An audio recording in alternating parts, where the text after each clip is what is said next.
Pada sore itu, Abu Nawas duduk di beranda depan gubuknya sambil memandang langit biru yang mulai nampak senja. Abu Nawas berpikir bagaimana agar dapur rumahnya agar tetap mengepul.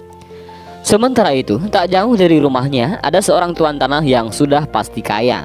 Rumahnya besar mentereng dengan seperangkat gudang makanan, lahan peternakan, dan kamar-kamar mewah. Hampir setiap orang yang berada di daerah itu bekerja dengan tuan tanah itu. Namun sayang tuan tanah itu pelitnya, na'udzubillahi min dzalik. Jika meminjam uang, maka dia memasang bunga selangit. Maklum, tuan tanah ini juga rentenir yang selalu mencari mangsa. Abu Nawas dikenal sebagai tokoh yang tak sungkan-sungkan memberi lebihan jika meminjam duit kepada orang. Hanya saja, dia tidak pernah mau berurusan dengan tuan tanah itu. Tiap memberi lebihan, Abu Nawas selalu bilang, duitnya beranak.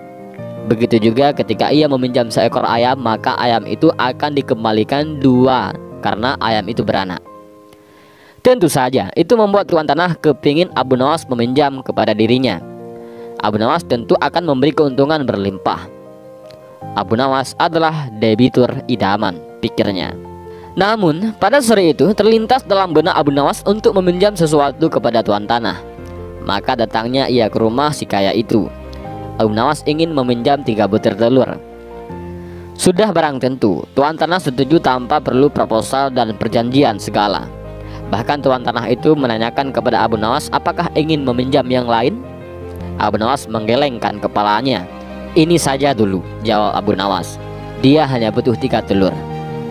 Tuan tanah itu bertanya lagi dengan Abu Nawas, kapan telur itu akan beranak? Abu Nawas menjawab, itu tergantung dengan keadaan. 5 hari kemudian, Abu Nawas kembali ke rumah tuan tanah itu untuk mengembalikan telur 3 menjadi 5. Melihat 5 butir telur, betapa senangnya tuan tanah itu. Ia lalu menanyakan kepada Abu Nawas apakah ia akan meminjam lagi.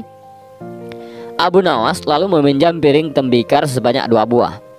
Tuan tanah itu memberikan dengan senang hati dan berharap piringnya itu menjadi banyak. 5 hari kemudian, Abu Nawas datang dengan membawa 3 piring tembikar.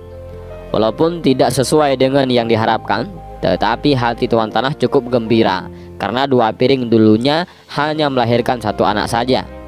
Tak mengapa, pikir sang tuan tanah, karena bisa saja orang mempunyai anak tunggal bahkan tidak memiliki anak. Abu Nawas dan tuan tanah itu sama-sama senang.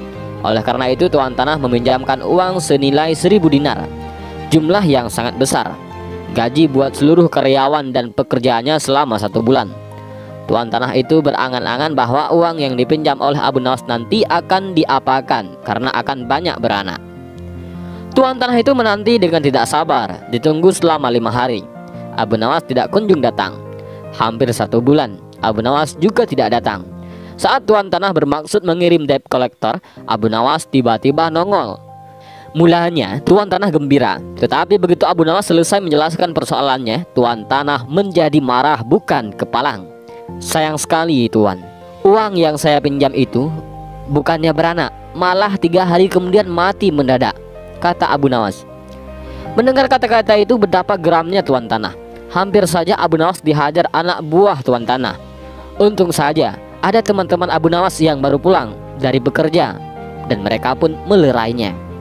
Tuan tanah itu mengadukan kepada pengadilan dengan harapan Abu Nawas akan digantung. Pengadilan pun digelar. Abu Nawas membeberkan semua duduk permasalahannya. Demikian juga tuan tanah itu menjelaskan. Pengadilan pun memutuskan cukup rasional.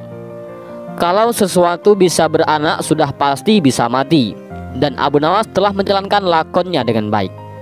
Adapun tuan tanah yang tamak itu telah tertipu karena wataknya sendiri yang kikir, tamak, dan pelit. Dan cerita ini dimenangkan juga oleh Abu Nawas.